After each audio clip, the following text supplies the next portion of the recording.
Hi guys, how are you all. आज की इस वीडियो में हम एक इंटरेस्टिंग टॉपिक को डिस्कस करने वाले हैं जो कि है frame of suit under order 2 of the CPC, जिसमें हम है जो कुछ पॉइंट को डिटेल में डिस्कस करेंगे, जैसे कि एक सूट को किस तरह से फ्रेम करना चाहिए, उसमें क्या क्या चीज़ें इंक्लूड होनी चाहिए, और काज ऑफ एक्शन को किस तरह से यहाँ पे ज्वाइंट करना है या फिर क्लेम्स को किस तरह से ज्वाइंट करना है। तो इन सभी पॉइंट्स को यहाँ पे डिटेल में विद एग्जांपल डिस्कस करेंगे, तो वीडियो को एंड तक जरूर देखें। और हाँ, अगर पहली बार इस चैनल पर आए हैं तो इस चैनल को सब्सक्राइब कर लें ताकि ऐसी ही और वीडियो आए तो उसका नोटिफिकेशन आपको मिले। तो सबसे पहले देखते हैं कि इंक्लूजन ऑफ वोल क्लेम क्या है, जो कि हमारे रूल 1 और 2 में जिसके बारे में बात कही गई है। Rule 1 as per the bare act language आप देख सकते हो कि उसमें कहा गया है जो प्रत्येक सूट है उसमें क्या है, तो वो इस तरह से फ्रेम हो कि जो फाइनल डिसीजन है किसी सब्जेक्ट जो कि डिस्प्यूट के अंदर है उसको अफोर्ड करने के लिए जितने भी ग्राउंड है वो इसमें आ सके, एंड टू प्रिवेंट क्या करे फर्दर लिटिगेशन कंसर्निंग देम, और उसी मैटर के रिगार्डिंग कोई फर्दर लिटिगेशन है उसको वहां पर फाइल करने से प्रिवेंट करने का। ये रूल 1 से एक तरह का ऑब्जेक्ट भी क्लियर होता है इस ऑर्डर का, जिसमें कहा गया है कि जो एवरी शूट है उसके अंदर जो प्लेंटिफ का क्लेम्स है वो पूरा का पूरा आना चाहिए इन respect of the cause of action. मान लीजिए अगर एक काज ऑफ एक्शन है उसके रिगार्डिंग अगर उसके 2-3 क्लेम है, 4 क्लेम है या सेवरल क्लेम्स हैं, रिलीफ्स हैं, तो उनको यहाँ पर एक सूट में ही एक लिटिगेशन में ही इंक्लूड करना चाहिए ताकि फर्दर लिटिगेशंस हैं उनको यहाँ पर प्रिवेंट किया जा सके, और जो जितने भी मैटर इन डिस्प्यूट हैं उन दोनों पार्टीज के बीच में उनको फाइनली डिस्पोज ऑफ किया जा सके। यहाँ पर सीपीसी में इस ऑर्डर को इंट्रोड्यूस करने के पीछे का एक ही मेन ऑब्जेक्ट कहा जा सकता है कि जो काज ऑफ एक्शन है दो पार्टीज के बीच में उसके रिगार्डिंग जितने भी क्लेम्स हैं या कहीं काज ऑफ एक्शन है या रिलीफ्स हैं उनको एक ही लिटिगेशन के अंदर शॉर्ट आउट किया जा सके या उनको डिस्पोज ऑफ किया जा सके, और फर्दर जो लिटिगेशंस हैं उसी सेम सूट के रिगार्डिंग उनको यहाँ पर प्रिवेंट किया जा सके। तो जैसे कि हमने देखा कि जो रूल 1 है उसमें एज फार एज प्रैक्टिकेबल जो वर्ड्स हैं कुछ वो यूज किए गए हैं। तो यहाँ पर उन वर्ड्स का क्या मतलब है, वो वर्ड इंडिकेट क्या करते हैं कि यहाँ पर कोर्ट को है ईच केस के अंदर वो देखना पड़ेगा कि क्या ये प्रैक्टिकेबल था प्लेंटिफ के लिए वो शूट फ्रेम करते टाइम उन सभी कॉज ऑफ एक्शन को इंक्लूड करना जो कि उसने ओमिट कर दिए थे या फिर इंटेंशनली रिलिंक्विश्ड कर दिए थे। तो ये कोर्ट देखेगी कि उसके अंदर जो भी प्लेंटिफ ने हैं ओमिट किए हैं काज ऑफ एक्शन या रिलिंक्विश्ड किए हैं उनको वहां पर प्रैक्टिकेबल था उस सूट के अंदर पर्टिकुलर सूट के अंदर इंक्लूड करना। तो इसीलिए हम इस प्रोविजन को जो एक जर्नल पॉलिसी स्टेटमेंट के नेचर के ऊपर समझ सकते हैं, न कि एक मैंडेटरी रिक्वायरमेंट। ये एक मैंडेटरी रिक्वायरमेंट नहीं हो सकती, लेकिन एक जर्नल पॉलिसी देखें तो यहाँ पर एज फार एज प्रैक्टिकेबल जितने भी काज ऑफ एक्शन हैं या क्लेम्स हैं उनको एक सूट में है जो इंक्लूड किया जाना चाहिए। तो अब यहाँ पर एक सिचुएशन और अराइज होती है, वो सिचुएशन है सब रूल 2 ऑफ रूल 2 के बारे में। फॉर एग्जाम्पल अगर प्लेंटिफ है वो इंटेंशनली किसी भी अपने क्लेम का जो पोर्शन है उसको रिलिंक्विश कर देता है ताकि जो उसका मैटर है वो उस पार्टिकुलर कोर्ट की जुरिडिक्शन में आ सके, तो क्या उस केस के अंदर जो उसके द्वारा जो पोर्शन है वो रिलिंक्विश किया गया है उसके रिगार्डिंग क्या फर्दर सूट हो सकता है। तो यहाँ पर इस सिचुएशन में यानी कि स्प्लिटिंग ऑफ क्लेम है तो उसके रिगार्डिंग जो ऑर्डर 2 रूल 2 कहता है कि जब एक सूट के अंदर जहां पर इंक्लूड होता है वोल क्लेम जो कि प्लेंटिफ एंटाइटल है उस रिस्पेक्टिव काज ऑफ एक्शन के रिगार्डिंग, और प्लेंटिफ उस केस के अंदर ओमिट कर देता है शो करने के लिए या फिर इंटेंशनली रिलिंक्विश कर देता है किसी भी पोर्शन को अपने क्लेम के, तो उस केस के अंदर उसको बाद में afterwards be not be allowed उसको अलाउड नहीं किया जाएगा टू शो करने के लिए in respect of the portion so omitted और रिलिंक्विश्ड, यानी कि जो पोर्शन उसने ओमिट किया था या रिलिंक्विश्ड किया था तो उस पोर्शन के रिगार्डिंग फर्दर उसे नया सूट फाइल करने के लिए अलाउ नहीं किया जाएगा। तो चलिए अब इसको एक इलस्ट्रेशन के माध्यम से एक एग्जाम्पल के माध्यम से समझते हैं। एग्जाम्पल क्या है कि ए एक व्यक्ति जो कि अपना हाउस है बी को किराए पे देता है ईयरली रेंट के आधार पर 1200 रुपये में। तो यहाँ पर जो रेंट है for the whole of the years 1905, 1906 and 1907 due and unpaid, तो यहाँ पर ए शू करता है बी को इन 1908 के अंदर only for the rent due for the year of 1906 के लिए। तो 1906 के लिए उसने शू किया है जबकि उसका जो ड्यू है वो कितने का 1905 और 7 का भी है। तो इस केस के अंदर ए को बाद में बी को शू करने के लिए अलाउ नहीं किया जाएगा, किस लिए, for the rent due for 1905 and 1907 के लिए, क्योंकि उसके पास उस टाइम राइट था उन तीनों साल के लिए एक सूट के अंदर जो काज ऑफ एक्शंस थे उनको इंक्लूड करने का, लेकिन उस टाइम उसने नहीं किया तो उसको बाद में ये अलाउ नहीं किया जाएगा। तो अभी इन एग्जाम्पल और इन प्रोविजन को देखने के बाद में हमें कुछ ऐसा लगता है कि जैसे कि ये रेस जुडिकाटा के सिमिलर हैं। तो चलो देखते हैं कि रेस जुडिकाटा और ऑर्डर टू रूल 2 में क्या सिमिलरिटी है या क्या डिफरेंसेस हैं, उनको यहाँ पर डिस्कस करते हैं। तो यहाँ पर जो डॉक्ट्राइन ऑफ रेस जुडिकाटा है वो डिफरेंट है from the order to rule 2 से। वो किस तरह से, यहाँ पर 2 पॉइंट में कह सकते हैं कि जो रेस जुडिकाटा है वो रेफर करता है प्लेंटिफ की ड्यूटी को to bring forward all the ground, जितने भी ग्राउंड्स हैं उनको अपनी क्लेम के अटैक के लिए उनको सभी के सभी जो भी ग्राउंड्स हैं उनको वहां पर लाना। जबकि जो order to rule 2 splitting of claim है वो क्या कहता है, वो रिक्वायर करता है प्लेंटिफ से to claim all the relief, वो जितनी भी रिलीफ है उनको क्लेम करने के लिए जो कि उसके सेम काज ऑफ एक्शन से फ्लो हो रही हैं। तो उसके बारे में कहता है। और सेकंड क्या कहता है कि जो रेस जुडिकाटा है वो रेफर करता है, वो रूल रेफर करता है टू द बोथ पार्टीज को, plaintiff as well as defendant, and वो प्रिक्लूड करता है एक सूट और डिफेंस दोनों को यहाँ पर प्रिक्लूड करता है। अगर वो फॉर्मर सूट के अंदर नहीं राइज किए जाते तो उनको बाद वाले जो सब्सिक्वेंट सूट है उसके अंदर उनको प्रिवेंट करता है। और जो यहाँ पर ऑर्डर 2 है वो ओनली किसको रेफर करता है, वो प्लेंटिफ को रेफर करता है और बार क्या करता है, एक सूट को। तो ये डिफरेंस था between the res judicata and order to rule 2 में। जैसा कि हमने यहाँ पर देखा है कि इस ऑर्डर या रूल को अप्लाई करने के लिए यहाँ पर सेवरल रिलीफ्स का होना जरूरी है। तो इसको एग्जाम्पल के थ्रू देखते हैं कि जहाँ पर एक प्लेंटिफ है वो सूट फाइल करता है। सूट किसके लिए है, for the damage for breach of contract के लिए, एंड उसी टाइम वो ओमिट्स कर देता है to claim a portion of a damage जिसके लिए वो एंटाइटल है उस टाइम। तो यहाँ पर सब्सिक्वेंट शूट है उस पोर्शन के लिए वो बार्ड है। लेकिन ये रूल है वहां पर अप्लाई नहीं होता जहां पर वो जो मैटर यानी कि जो राइट टू रिलीफ है वो एग्जिस्ट नहीं कर रहा था at the time of the previous suit, यानी कि प्रीवियस सूट के टाइम वो जो रिलीफ थी उस काज ऑफ एक्शन के रिगार्डिंग वो एग्जिस्ट नहीं थी, एग्जिस्टेंस में नहीं थी। तो उस सिचुएशन में ये रूल है वो अप्लाई नहीं होगा। और ये रूल अप्लाई जब होता है जब यहाँ पर कोर्ट से लीव नहीं ली गई है, यानी कि अगर कोई ओमिशन हुआ है, अगर वो कोर्ट की परमिशन से हुआ है या रिलिंक्विश हुआ है किसी रिलीफ के रिगार्डिंग, तो वो अगर कोर्ट की परमिशन से हुआ है तो उस मैटर में जो सब्सिक्वेंट शूट है उस सेम रिलीफ के रिगार्डिंग, उस सेम काज ऑफ एक्शन के लिए वो यहाँ पर बार्ड नहीं है। अब डिस्कस करते हैं जॉइंडर ऑफ क्लेम्स, जिसके रिगार्डिंग प्रोविजन है वो रूल 4 एंड 5 में प्रोवाइड किए गए हैं। रूल 4 क्या ले डाउन करता है कि एक सूट में जो कि रिकवरी ऑफ इमूवेबल प्रॉपर्टी के लिए है, तो उस केस के अंदर एक प्लेंटिफ है वो एंटाइटल नहीं है, किस लिए, टू ज्वाइन एनी क्लेम, किसी भी क्लेम को वहां पर ज्वाइन करने के लिए without the leave of court, बिना लीव की कोर्ट के, एक्सेप्ट यानी कि यहाँ पर कुछ क्लेम दिए गए हैं जिनको बिना लीव की कोर्ट के भी ज्वाइन किया जा सकता है, अदरवाइज कोई भी क्लेम यहाँ पर ज्वाइन नहीं किया जाएगा without the leave of the court.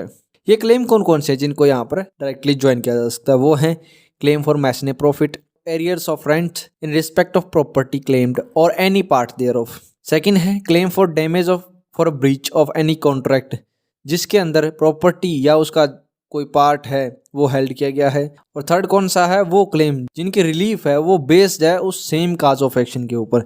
तो ये जो 3 केसेस के अंदर हैं, जो ये क्लेम्स हैं, इनको यहाँ पर ज्वाइंट किया जा सकता है एक प्लेंटिफ के द्वारा without the leave of court, otherwise court की जो यहाँ पर परमिशन है या लीव है वो लेना मैंडेटरी है।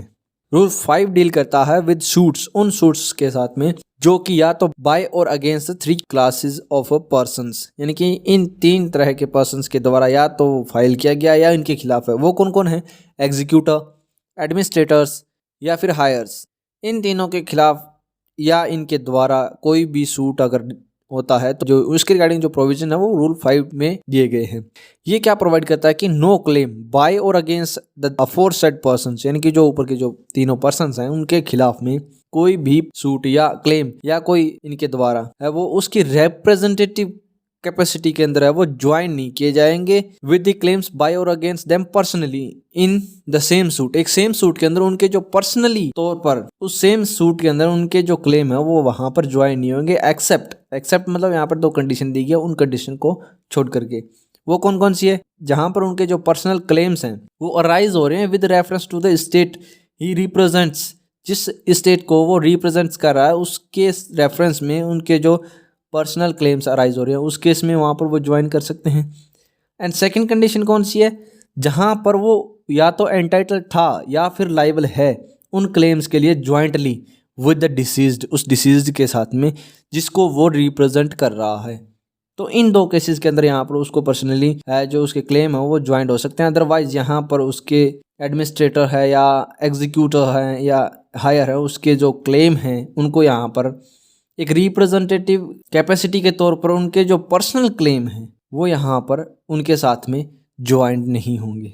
तो प्राइमरी ऑब्जेक्ट क्या है इन प्रोविजन का, इज क्या है, टू प्रिवेंट रिप्रेजेंटेटिव फ्रॉम, उस रिप्रेजेंटेटिव को यहाँ पर प्रिवेंट करना है किस चीज से, intermingling the assets of his testator with his own assets, यानी कि उसकी खुद की एसेट्स को अपने टेस्टेटर की एसेट्स के साथ में मिलाने से प्रिवेंट करना उस रिप्रेजेंटेटिव को। ये इस प्रोविजन का, इन प्रोविजंस का मेन ऑब्जेक्ट है। अब डिस्कस करते हैं joinder of cause of actions, जो कि रूल 3 और 6 में प्रोवाइड किए गए हैं। और रूल 3 है वो डील करता है joinder of cause of actions के बारे में। तो ये रूल है जो अनेबल करता है joinder of several cause of action in a one shoot in certain circumstances, जो कि इस कोड के कुछ प्रोविजंस के अधीन होंगी। यानी कि इस कोड के प्रोविजंस को ध्यान में रखते हुए हम सेवरल कॉज ऑफ एक्शन को एक सूट में है जो ज्वाइन कर सकते हैं। और इसके अंदर जो अदर प्रोविजंस हैं, जैसे कि for example rule 4 and 5 of order 2 and rule 1 and 3 of order 1 को भी यहाँ पर ध्यान में रखा जाएगा। और इसके आधार पर यहाँ पर 4 तरह की जो सिचुएशन है वो अराइज होती हैं। वो कौन कौन सी हैं? पहली सिचुएशन है 1 plaintiff 1 defendant and several causes of action. Second situation है joinder of plaintiffs and causes of action. Third जो सिचुएशन है वो है joinder of defendants and causes of action. Fourth condition है वो क्या है, joinder of plaintiffs, defendants and causes of actions. तो ये जो 4 सिचुएशन है वो यहाँ पर जो अराइज होती हैं। तो देखते हैं ये चारों सिचुएशन है उसको इन प्रोविजंस के साथ में किस तरह से डील किया गया है। तो सबसे पहली सिचुएशन देखते हैं जहाँ पर एक प्लेंटिफ है, एक डिफेंडेंट है, लेकिन कॉजेज ऑफ एक्शंस हैं वो सेवरल है। तो उस केस के अंदर जो प्लेंटिफ की लाइबिलिटी है वो उन सारे के सारे जो सेवरल कॉजेज ऑफ एक्शन हैं उनको एक सेम सूट के अंदर है वो यूनिट करे। परंतु अगर यह कोर्ट को अपीयर होता है कि वो joinder of causes of action है, वो एम्बरेंस कर सकता है या डिले कर सकता है उस ट्रायल को, या फिर इनकन्वीनियंट है, तो उसके सिचुएशन के अंदर क्या है, कोर्ट एक सेपरेट ट्रायल के लिए ऑर्डर कर सकती है, जो कि हमारा रूल 6 कहता है इसके बारे में।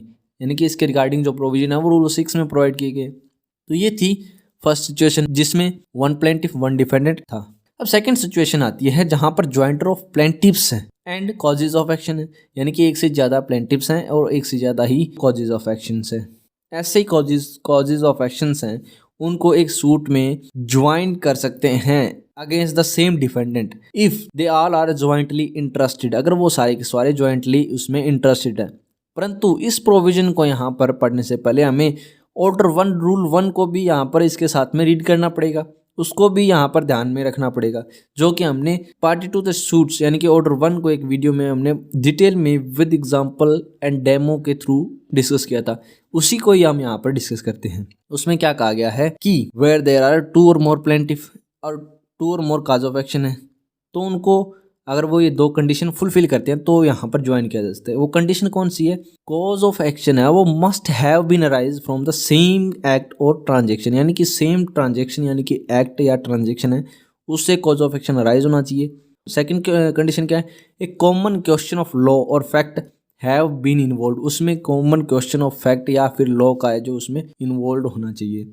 तो इसीलिए जहां पर प्लेंटिफ है वो ज्वाइंटली इंटरेस्टेड नहीं है सेवरल कॉजेज ऑफ एक्शन के अंदर और उनको वहां पर ज्वाइंट कर लिया जाता है एक सूट में, एंड जो रिलीफ है, राइट टू रिलीफ है, वो उस सेम एक्ट या ट्रांजैक्शन से अराइज नहीं हो रहा और जहां पर ऐसा कॉमन क्वेश्चन ऑफ लॉ और फैक्ट इन्वॉल्व नहीं है, तो उस केस के अंदर वो सूट क्या होगा, will be bad for the misjoinder of plaintiff और कॉजेज ऑफ एक्शन के लिए। तो ऐसे सिचुएशन के अंदर अगर वो 2 कंडीशंस हैं वो फुलफिल नहीं कर रहे प्लेंटिफ, तो उस सिचुएशन में यहाँ पर उनको ज्वाइन नहीं किया जाएगा। थर्ड सिचुएशन क्या थी कि ज्वाइंटर of defendants and causes of action. तो इसमें क्या है कि जहाँ पर एक प्लेंटिफ है और दो या दो से ज़्यादा डिफेंडेंट्स है और सेवरल कॉजेज ऑफ एक्शन है, तो वहाँ पर प्लेंटिफ है वो यूनिट कर सकता है सेम सूट के अंदर उन सेवरल कॉज ऑफ एक्शन को उन डिफेंडेंट्स के खिलाफ, जो कि एक से ज़्यादा डिफेंडेंट्स है उनके खिलाफ, अगर वो डिफेंडेंट वहाँ पर ज्वाइंटली इंटरेस्टेड है उस कॉज ऑफ एक्शन के अंदर। बट ये प्रोविजन है इनको भी यहाँ पर ऑर्डर 1 के रूल 3 के साथ में पढ़ा जाएगा, यानी कि ऑर्डर 1 का जो रूल 3 है उसको यहाँ पर डिफेंडेंट्स को ज्वाइंट करते टाइम कंसिडर किया जाएगा। तो वो क्या कहता है कि दो या दो से ज़्यादा डिफेंडेंट है उनको एक सूट में ज्वाइन किया जा सकता है, लेकिन यहाँ पर दो कंडीशंस दी गई हैं वो फुलफिल करनी पड़ेगी। वो कंडीशन क्या है? पहली कंडीशन ये है कि जो रिलीफ क्लेम की गई है वो must have been based on the same act और ट्रांजेक्शन, वो सेम एक्ट और ट्रांजेक्शन के ऊपर बेस्ड होनी चाहिए। सेकंड कंडीशन क्या है कि common question of law and fact वो मस्ट हैव बीन इन्वॉल्व्ड। ये दो कंडीशन जहाँ पर फुलफिल होती है तो उस केस में यहाँ पर डिफेंडेंट्स को ज्वाइन किया जा सकता है एक सूट में। और अगर कोई ऐसी सिचुएशन अराइज होती है जिसके अंदर ये जो कंडीशंस हैं ये ड्यूली फुलफिल नहीं होती और उस केस में भी अगर उनको ज्वाइन कर दिया जाता है तो वो क्या होगा? Bad for the misjoinder. The suit will be bad for the misjoinder of the defendant and cause of actions, और इसे मिस ज्वाइंडर ऑफ डिफेंडेंट माना जाएगा। अब नेक्स्ट सिचुएशन देखते हैं, फोर्थ सिचुएशन, जिसमें क्या है? Joinder of plaintiffs, defendants and causes of action. इस सिचुएशन में क्या है कि जहां पर दो या दो से ज़्यादा प्लेंटिफ्स हैं, दो या दो से ज़्यादा डिफेंडेंट हैं और सेवरल कॉजेज ऑफ एक्शन हैं, और वहां पर प्लेंटिफ है उस सिचुएशन में यूनिट कर सकता है उन कॉजेज ऑफ एक्शन को अगेंस्ट द डिफेंडेंट्स एक सेम सूट के अंदर। ओनली कब कर सकता है? जब जितने भी प्लेंटिफ्स हैं वो ज्वाइंटली इंटरेस्टेड हैं उस कॉजेज ऑफ एक्शन के अंदर, एंड डिफेंडेंट हैं जितने भी वो आल्सो ज्वाइंटली इंटरेस्टेड है उस कॉजेज ऑफ एक्शन के अंदर। तो उस सिचुएशन में हम इन सभी को एक सूट में है वो ज्वाइन कर सकते हैं। अगर यहाँ पर जो प्लेंटिफ्स हैं वो यहाँ पर इंटरेस्टेड नहीं है ज्वाइंटली, तो वो क्या होगा? Will be bad for misjoinder of plaintiffs और cause of action. On the other hand इसी तरह अगर डिफेंडेंट्स जो ज्वाइंट किए गए हैं वो यहाँ पर इंटरेस्टेड नहीं है ज्वाइंटली, तो वो मिस ज्वाइंटर ऑफ डिफेंडेंट्स होगा। एंड अगर फर्दर क्या सिचुएशन है कि अगर ना ही प्लेंटिफ ज्वाइंटली इंटरेस्टेड है और ना ही डिफेंडेंट ज्वाइंटली इंटरेस्टेड है, तो उस केस के अंदर क्या होगा? Shoot will be bad for double miss ज्वाइंटर, double miss ज्वाइंटर होगा यहाँ पे, यानी कि miss ज्वाइंटर of plaintiff and causes of action and miss ज्वाइंटर of defendant and causes of action. तो ये थी 4 सिचुएशन जहाँ पर हम किस तरह से एक जो joinder of causes of action को रूल 3 एंड 6 के अंदर कर सकते हैं। अब आता है objection as to the misjoinder of cause of action, जो कि रूल 7 में प्रोवाइड किया गया है। इसमें क्या कहा गया है कि जितने भी ऑब्जेक्शन हैं on the ground of miss ज्वाइंटर of causes of action के बारे में है वो must be taken at the earliest opportunity, यानी कि जितना जल्दी हो सके उतना जल्दी उनको टेकन किया जाना चाहिए। अदरवाइज जितनी ऑब्जेक्शंस हैं उनको क्या समझा जाएगा? Deem to have been waived, उनको वेव्ड समझा जाएगा। ये हमारा रूल 7 में प्रोविजन इसके रिगार्डिंग प्रोवाइड किए गए हैं। सिमिलरली इसी तरह पर नो डिक्री या order under section 47 of the code can be reversed or substantially varied in appeal। Appeal में भी वो ना ही रिवर्स्ड होंगे ना ही substantially varied होंगे। Inter Alia on the account of any miss ज्वाइंटर के आधार पर या फिर non ज्वाइंटर of cause of action के आधार पर, not affecting the merit of the case और द जुरिडिक्शन ऑफ कोर्ट, यानी कि ऐसे कोई भी कॉज ऑफ एक्शन के रिगार्डिंग ऑब्जेक्शन है या मिस ज्वाइंटर के रिगार्डिंग ऑब्जेक्शन है जो कि केस के मेरिट्स को इफेक्ट नहीं कर रहे हैं या फिर कोर्ट की जो जुरिडिक्शन है उसको इफेक्ट नहीं कर रहे हैं, तो उस केस के अंदर वहाँ पर उन सभी को ना ही तो वेरी किया जाएगा या ना ही यहाँ पर रिवर्स किया जा सकता है, जो कि सेक्शन 99 एंड 99A में प्रोवाइड किए गए हैं। आई होप कि आपको जो ये फ्रेम ऑफ सूट के रिगार्डिंग जितने भी प्रोविजन इस वीडियो में डिस्कस किए हैं वो क्लियरली समझ में आ गए होंगे। और अगर आपको ये वीडियो अच्छी लगी है तो इसे लाइक करें, शेयर करें अपने दोस्तों के साथ में ताकि उनके भी डाउट क्लियर हो, एंड सब्सक्राइब करें और बेल आइकन दबा दें ताकि ऐसी ही वीडियोस के जब भी अपलोड हो तो उसका नोटिफिकेशन आपको मिल जाए। And thanks for watching, keep learning.